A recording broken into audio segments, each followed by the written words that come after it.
आज से जो इंडियन पिनल कोड को हटाकर जो नए 3 कानून देश के अंदर लागू किए गए हैं, इसमें हमारे कांग्रेस पार्टी के नेता प्रतिपक्ष लोकसभा में आदरणीय राहुल गांधी जी ने बड़े साफ शब्दों में ये बात कही है कि विपक्ष को इसमें भरोसे में नहीं लिया गया है, क्योंकि जब ये कानून पिछली लोकसभा में पारित हुए थे वो समय था जब करीबन 150 से ज़्यादा लोकसभा के सदस्यों को और राज्यसभा के सांसदों को अलग अलग कारणों से निलंबित कर दिया गया था और बिना ध्वनि मत के इन कानून को, इस एक्ट को जो है वो पारित किया, इस बिल को पारित किया गया और एक्ट बनाया गया। तो इस पे विपक्ष ने और खास करके कांग्रेस पार्टी ने ये बात चुनावों के बाद इस लोकसभा में भी ये बात रखी है कि इसको फिर से इसके ऊपर पुनर्विचार होना चाहिए, इसके ऊपर चर्चाएं होनी चाहिए। क्या इसकी अच्छी चीज़ें हैं, क्या इसकी बुरी चीज़ें हैं, कैसे इसको हमने इम्प्लीमेंट करना है, उसके ऊपर चर्चा होनी चाहिए। मैं इसके मेरिट के ऊपर कोई कमेंट नहीं करना चाहता हूं, मगर मैं ये ज़रूर कहूँगा कि जो बातें विपक्ष ने उठाई है, खास करके आदरणीय राहुल गांधी जी ने उठाई है, उसको सरकार को सुनना चाहिए, समझना चाहिए और फिर से इसको चर्चा के लिए लोकसभा के अंदर लाना चाहिए और उसके बाद इसको जो है वो देश के अंदर इम्प्लीमेंट होना चाहिए। क्योंकि आज से ये इम्प्लीमेंट हो गया है, इसलिए इसको सरकार को स्टॉल करना चाहिए और लोकसभा में फिर से चर्चा के बाद फिर इसके ऊपर चर्चा होकर इसको इस पर पुनर्विचार करना चाहिए। इसके अलावा मॉनसून शुरू हो गया है हिमाचल प्रदेश में, पिछले तरह की त्रासदी ना हो, किस तरह के निर्देश दिए गए हैं?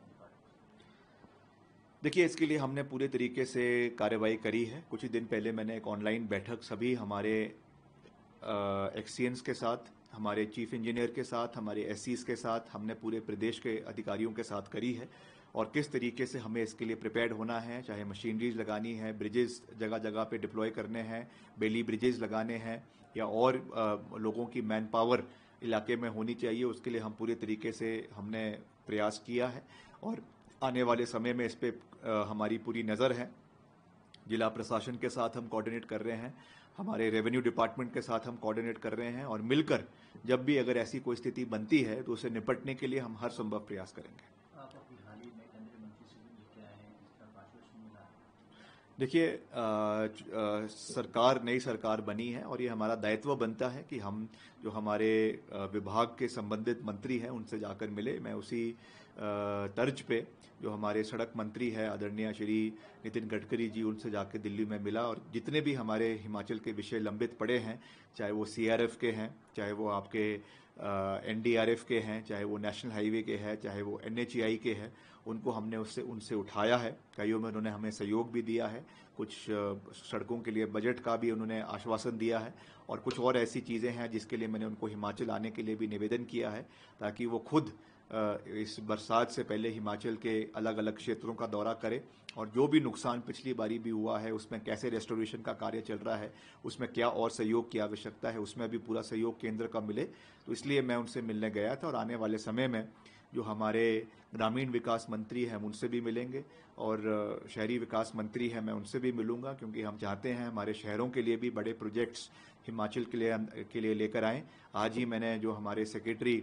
यूडी है हिमाचल प्रदेश सरकार के, मैंने उनके साथ भी बड़ी विस्तृत चर्चा करी है और कैसे हम प्रोजेक्ट्स को एक्सपेडाइट करके उनको दिल्ली से उसमें स्वीकृति लेकर आएँ, इसके लिए हम पूरा एक अभी अपना प्रोसेस हमने शुरू किया है और आने वाले समय में उसको हम इम्प्लीमेंट करेंगे।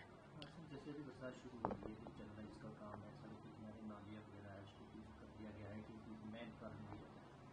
नहीं, उसके लिए भी हम पूरा प्रयास कर रहे हैं। मैंने अपने डिपार्टमेंट को इसमें निर्देश दिए हैं कि इसमें चाहे क्रॉस ड्रेनेज बननी है, कल्वर्ट्स बनने हैं, चाहे इसमें नालियों की क्लियरेंस है, जो नई सड़कें बन रही है हमारे प्रधानमंत्री सड़क योजना के तीसरे चरण में, उसमें इसका खास ख्याल रखा जा रहा है। जो पहली की भी बनी हुई है उसको भी हम आने वाले समय में उसको सफाई करने का और उसमें पानी सड़कों के ऊपर ना आए और जो है कल्वर्टों के माध्यम से उसका बेहतरीन ड्रेनेज हो, उसके लिए हम प्रयास कर रहे हैं।